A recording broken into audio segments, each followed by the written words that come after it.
Oke, Kak, silakan.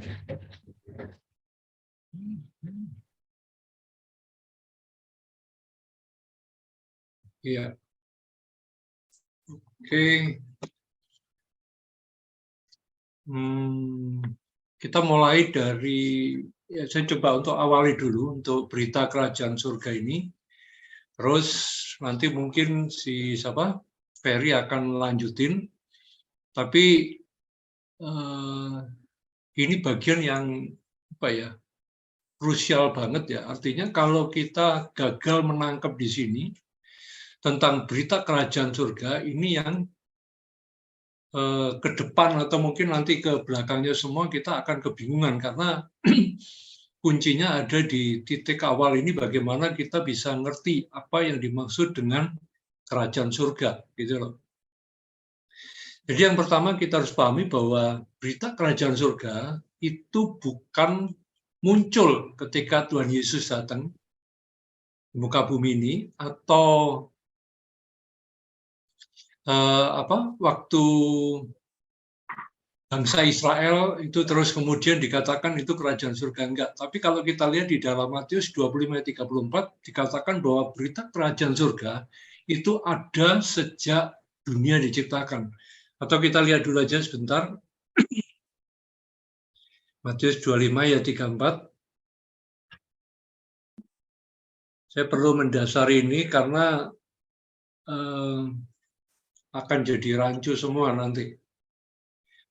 Matius 25:34.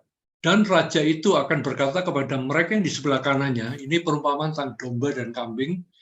Jadi waktu di sebelah kanan dikatakan seperti ini, mari hai kamu yang diberkati oleh Bapakku, terimalah kerajaan yang telah disediakan bagimu sejak dunia dijadikan. Jadi ini sejak dijadikan itu, kerajaan surga itu memang sudah ada. Bahkan dikatakan di versi yang lain, dikatakan warisan. Dikatakan itu adalah warisan buat setiap kita. Artinya apa? Artinya bahwa berita kerajaan surga itu bukan muncul waktu zaman Israel, tetapi sebelum bangsa Israel, sebelum dunia dijadikan, sebelum waktu Allah menciptakan, Allah merancang kehidupan Adam dan Hawa, sebenarnya Allah sudah mulai menetapkan atau menyatakan adanya kerajaan itu. Jadi ini yang mesti kita dasari betul, bahwa tidak ada pola kerajaan Allah itu mengikuti atau mencontoh kerajaan yang ada di dunia ini.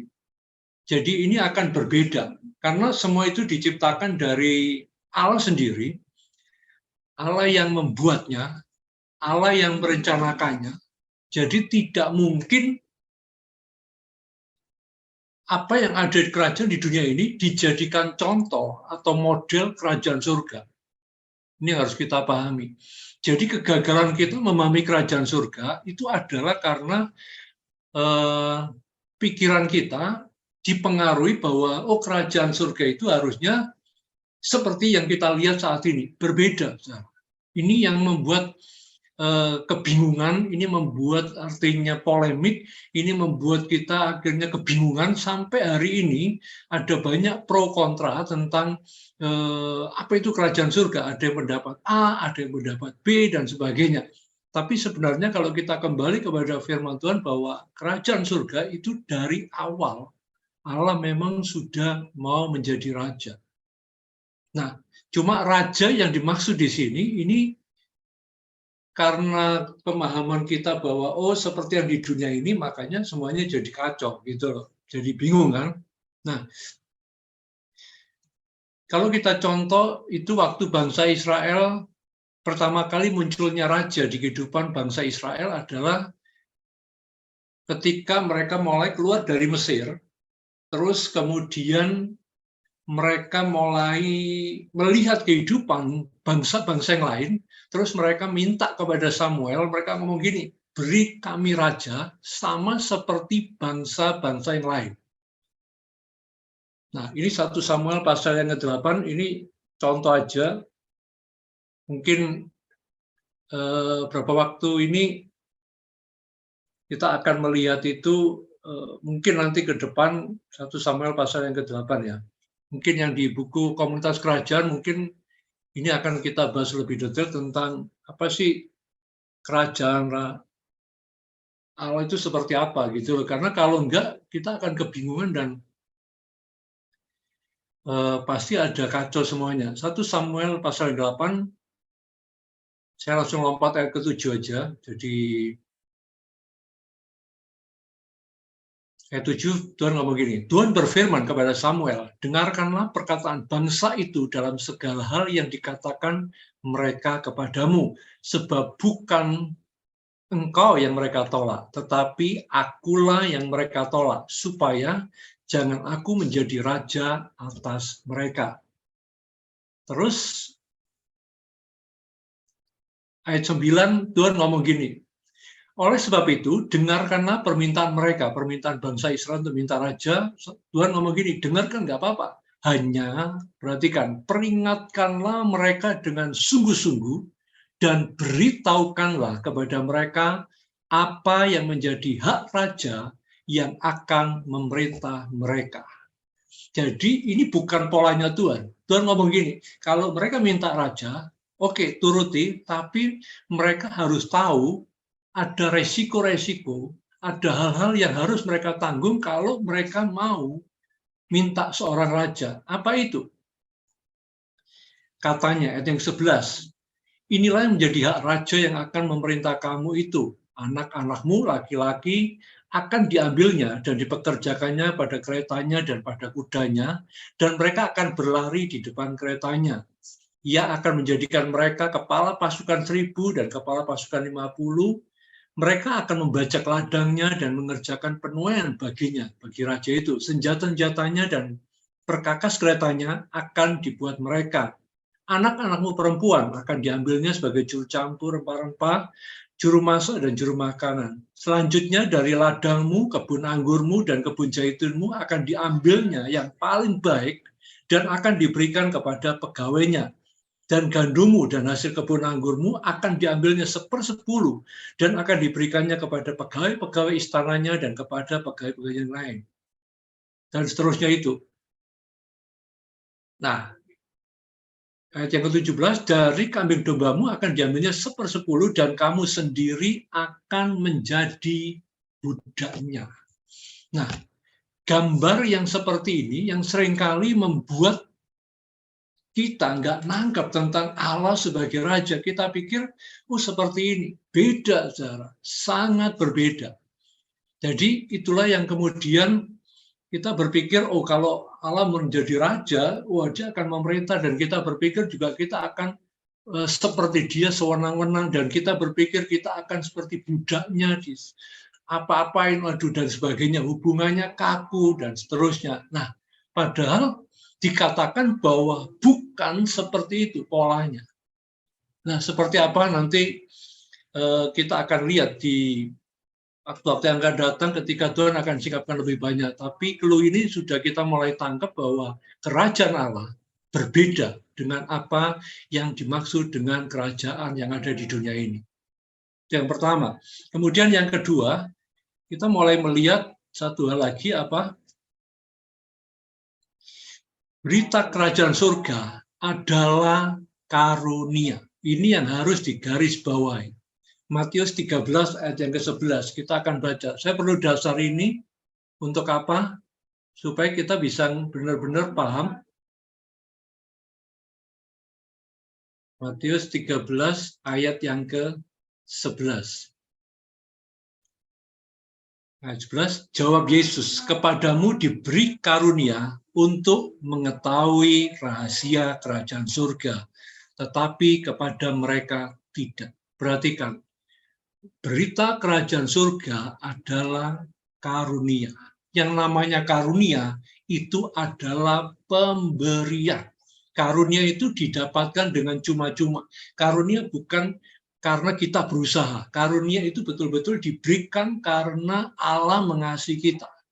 Allah memilih kita, Allah menetapkan kita, dan Allah memberikan karunia-Nya itu. Jadi kalau kita memahami kerajaan surga dengan cara pengetahuan, kita berusaha dengan kekuatan sendiri mencari berbagai cara, usaha, saya mau katakan yang kamu dapatkan, yang kita dapatkan bukan kerajaan Allah yang sebenarnya. Karena berita rahasia kerajaan surga itu adalah karunia. Jadi kalau nggak paham, ya nggak usah paksakan sampai Tuhan bukakan sendiri.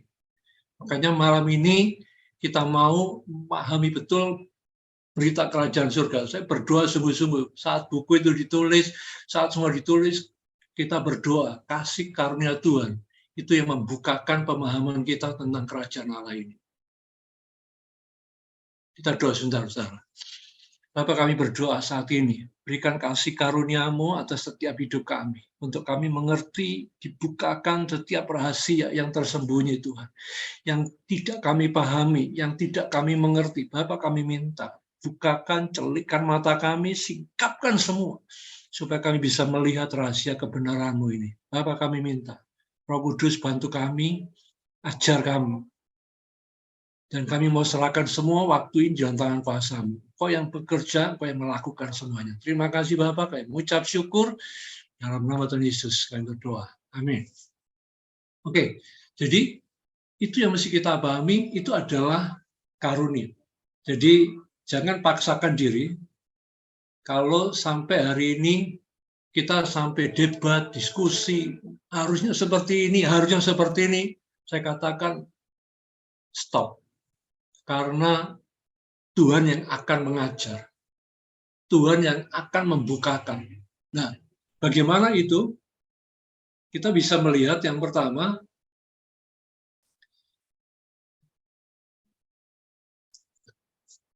Matius ya, 13 tadi itu. Jadi ayat ini tentang itu karunia. Nah, terus ternyata di situ ada berita kerajaan surga, itu ada yang kita pernah dengar atau kita lihat sama-sama Matius 13, ini ada 3 hal. Matius 13 ya.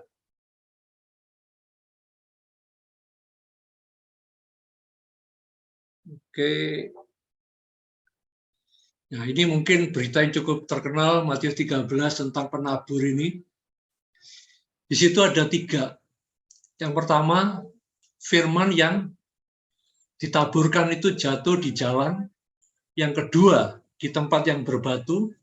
Yang ketiga, itu adalah di tempat yang banyak duri. Ya kan? Nah, apa yang menarik di sini, kalau kita perhatikan, di berita kerajaan Allah atau firman tentang kerajaan Allah itu ditaburkan, yang jatuh di jalan, itu dikatakan seperti ini.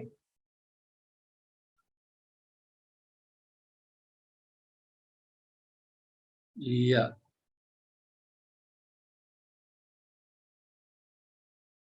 Ayat yang ke-19 dikatakan, kepada setiap orang yang mendengar firman tentang kerajaan surga, tetapi tidak mengertinya, datanglah si jahat dan merampas yang ditaburkan dalam hati orang itu.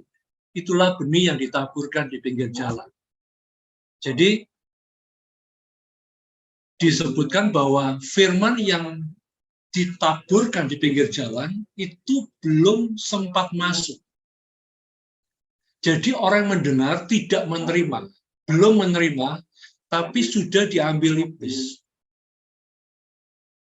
Nah, hambatan yang pertama ketika kita mendengar berita kerajaan surga, itu adalah yang pertama yang menjadi penghalang adalah ada satu benteng di dalam pikiran kita yang membuat firman itu tidak bisa masuk. Apa benteng itu?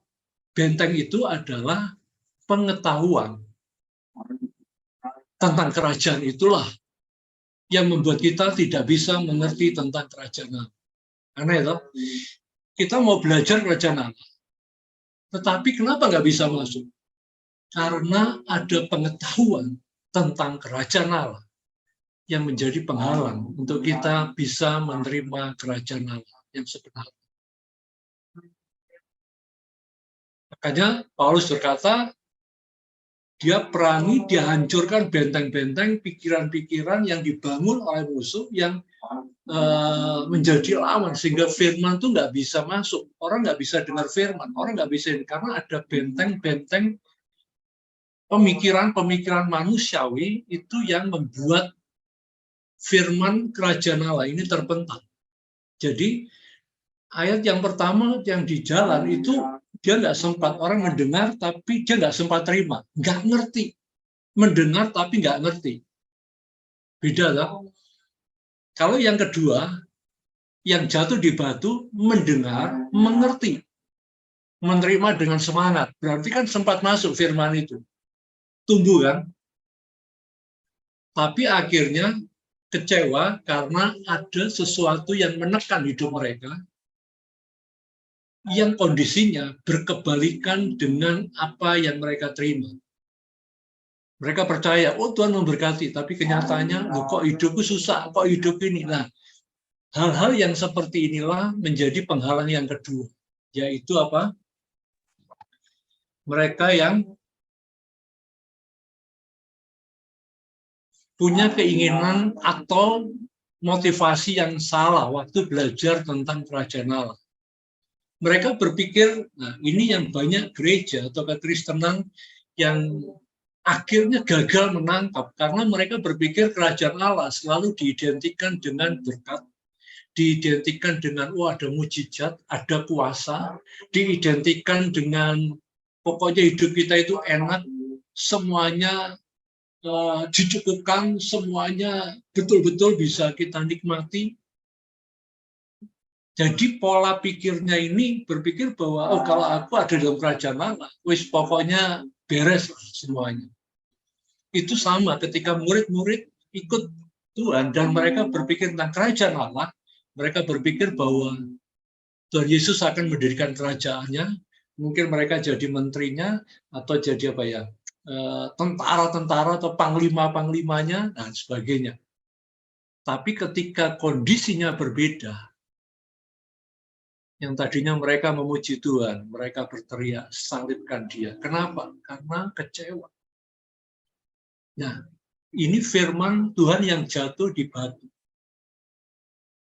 Dan yang ketiga, terima, tetapi dipengaruhi oleh apa? Kekhawatiran dan tipu daya kekayaan. Perhatikan sungguh-sungguh. Kenapa firman kerajaan nggak bisa diterima? Karena walaupun dia sudah mendengar dan menerima, firman kerajaan tidak bisa berbuah, firman Tuhan kerajaan tidak bisa maksimal karena ada kekhawatiran dan tipu daya kekayaan. Kekhawatiran dan tipu daya kekayaan. Nanti akan diperjelas mungkin ini bicara tentang penyerongan kerajaan Allah. Kenapa kita nggak bisa terima? Karena ada penyerongan kerajaan Allah, yaitu masalah kekhawatiran dan tipu daya kekayaan. Kekhawatiran dan tipu daya kekayaan ini merupakan manifestasi dari mamon. Jadi kalau dulu kita belajar tentang mamon, nah salah satu yang kita bisa lihat kenapa dibandingkan, ternyata mamon ini luar biasa. Kenapa kok mamon dihubungkan dengan Tuhan? Pilih Tuhan atau mamon? Karena akarnya di sini. Dan di perumpamaan ini tentang kerajaan Allah, dia menolak atau mungkin bisa menggagalkan firman kerajaan Allah tumbuh ketika orang mulai ada kekhawatiran dan tipu daya kekayaan. Ini mamon. Ini bicara penyerongan kerajaan Allah. Jadi 3 hal. Baru yang keempat itu tanah yang subur. Jadi dari jenis tanah itu, yang pertama ini yang paling kita mesti perhatikan sungguh-sungguh. Karena berita ini tidak pernah masuk. Kita mendengar tapi tidak pernah mengerti. Ya fatal, saudara. Mending masih bisa ngerti, oh ya inilah. Tapi ini betul-betul firman Tuhan tentang kerajaan mental, saudara. Ditolak. Ditolak oleh apa? Pengetahuan tentang kerajaan. Makanya kita belajar tentang kerajaan Allah bukan bicara tentang pengetahuan, bukan pengetahuan, ilmu dan sebagainya, tapi ini bicara tentang kehidupan.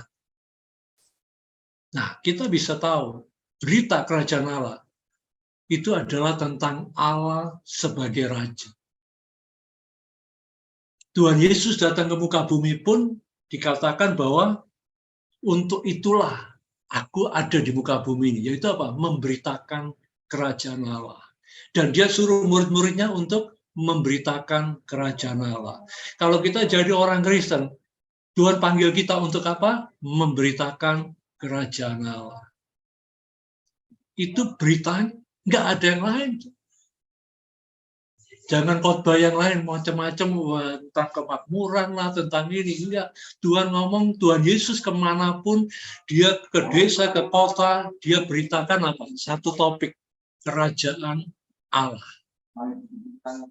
Dia tidak beritakan yang lain. Selalu topik yang dia bawa itu adalah kerajaan Allah. Nah, inilah yang menjadi kunci apa yang mesti kita lakukan, memberitakan kerajaan Allah. Kalau kita lihat kerajaan Allah, mungkin di buku itu sudah disebutkan Evangelion ya. Di situ disebutkan berita, itu kabar baik. Itu artinya bukan sekedar kabar baik, tetapi itu bicara tentang adanya pemerintahan dengan raja yang baru. Jadi saat kita datang memberitakan kerajaan Allah, kita memberitakan bahwa ada pemerintahan dengan raja yang baru. Nah, ini yang harus kita pahami betul-betul. Jadi bukan lagi tentang pola kerajaan seperti apa dan sebagainya. Itu nanti Tuhan akan singkapkan lah, kalau mau detailnya seperti apa.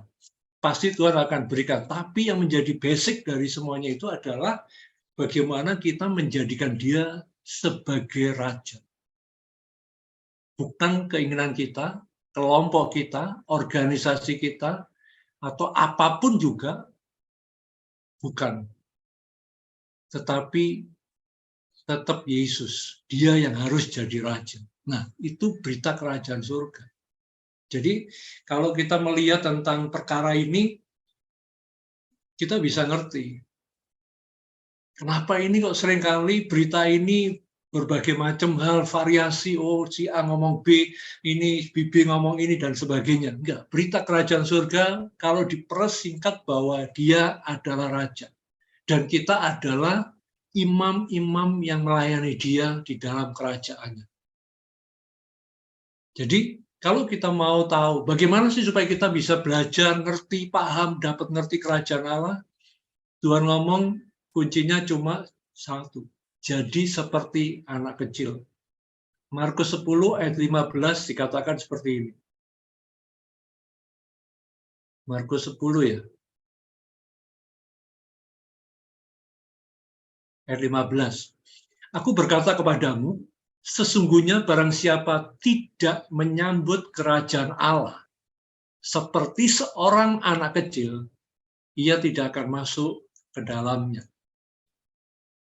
Ayat yang lain disebutkan, kalau kamu tidak menjadi seperti anak kecil, enggak akan bisa masuk kerajaan Allah. Jadi kalau kita mau mengerti, bisa mengalami kehidupan kerajaan Allah, tinggal di dalam kerajaan yang tidak tergoncangkan, tinggal dalam kerajaan Allah. Tuhan ngomong, jadi seperti anak kecil. Artinya di sini benar-benar nol. Benar-benar artinya belajar taat seperti anak. Akhir tahun 21, awal 22, saya ambil keputusan untuk benar-benar menjadi sebagai seorang anak.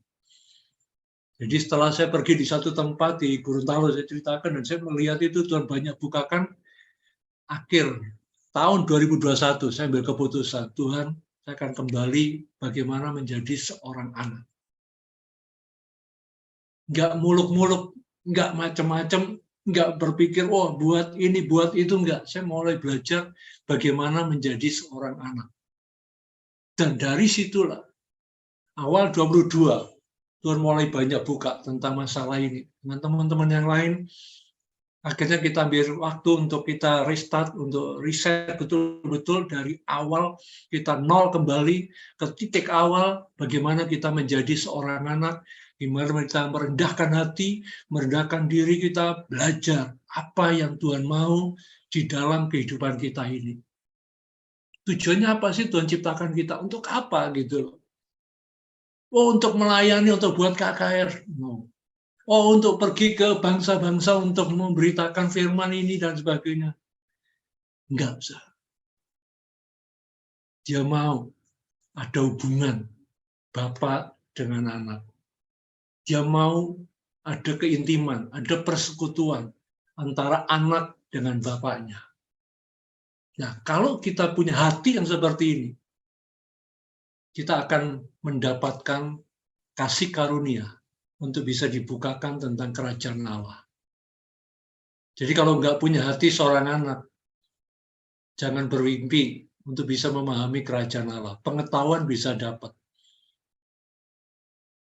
Tetapi kehidupan kerajaan Allah nggak mungkin kita bisa dapat. Tuhan akan berikan kepada orang yang betul-betul punya hati seperti ini. Nah, itu secara garis besar basicnya, artinya dari kerajaan Allah ini bukan pengetahuan, sekali lagi, justru pengetahuan kita tentang kerajaan Allah, itu membuat kita nggak pernah bisa menerima kerajaan Allah. Kalau perlu ambil waktu sungguh-sungguh, oke Tuhan, saya mau rendahkan hati, seorang anak ngerti, nunggu apa yang bapaknya mau. Nah, itu yang jadi kunci dari semuanya itu, dan Ferry nanti akan bicara tentang bagaimana kerajaan Allah itu bisa diserongkan. Jadi untuk ini saya cuma kasih fondasi awal supaya tidak terjadi diskusi, terjadi perdebatan yang tidak perlu, yang membingungkan, yang kita terus, karena ini topik yang Ferry akan sampaikan cukup kompleks lah, artinya ya kalau belum paham, ya udah, percaya sama Tuhan, satu saat Tuhan akan bukakan. Tapi kuncinya cuma satu sebenarnya, yang kita mau belajar di sini. Bagaimana pola pikir kita, worldview kita, pandangan kita, itu hanya melihat kerajaan Allah, kerajaan Allah. Sekarang kalau saya baca Alkitab, saya selalu lihat dari sudut pandang kerajaan Allah. Saya melihat doa Bapa kami, berapa waktu ini Tuhan ajar banget diajar doa Bapa kami dengan prinsip kerajaan Allah. Penyalipan kasih Tuhan dengan prinsip kerajaan Allah. Perjamuan kudus juga saya menemukan sesuatu yang luar biasa ketika kita melihat dengan konsep kerajaan Allah. Jadi semua coba dilihat dengan sudut pandang kerajaan Allah. Pasti kita akan mengalami terobosan-terobosan kebenaran firman Tuhan. Kita kaget sekarang. Saya tentang baptisan, tentang doa Bapa kami aja, itu mungkin udah cukup lama gitu ya doa. Ternyata ketika dibukakan tentang prinsip kerajaan Allah, wah, itu mungkin bisa satu buku jadinya. Tuhan buka banyak gitu loh. Jadi ini prinsip, ini yang harusnya sampai tuh kita ngomong, Paulus ngomong mengatakan kita bergerak, kita hidup, kita berpikir semua di dalam Tuhan. Artinya semua melihat dengan konsep sudut pandang kerajaan Allah. Coba mulai, setiap baca firman Tuhan, mulai lihat dari sudut pandang kerajaan Allah. Ya tentunya kalau kita udah ngalami satu terobosan tentang kerajaan Allah, semua akan terbuka sangat real. Gereja, kita bisa melihat secara real dengan prinsip kerajaan Allah. Apa itu gereja? Siapa gereja? Ini pertanyaan yang buat kita konflik, membuat benturan. Tapi kalau kita melihat dengan sudut pandang kerajaan Allah, semuanya akan berbeda, semuanya akan selesai. Makanya saya berdoa sungguh-sungguh, topik ini akan membuka kita, membawa kita untuk selalu masuk di dalam prinsip kerajaan Allah. Jadi kalaupun nanti belajar tentang penyerongan, itu kita bisa melihat bahwa ini loh, kenapa benih itu nggak bisa berbuah. Karena benih ini diserongkan oleh kerajaan yang lain, bukan kerajaan Allah.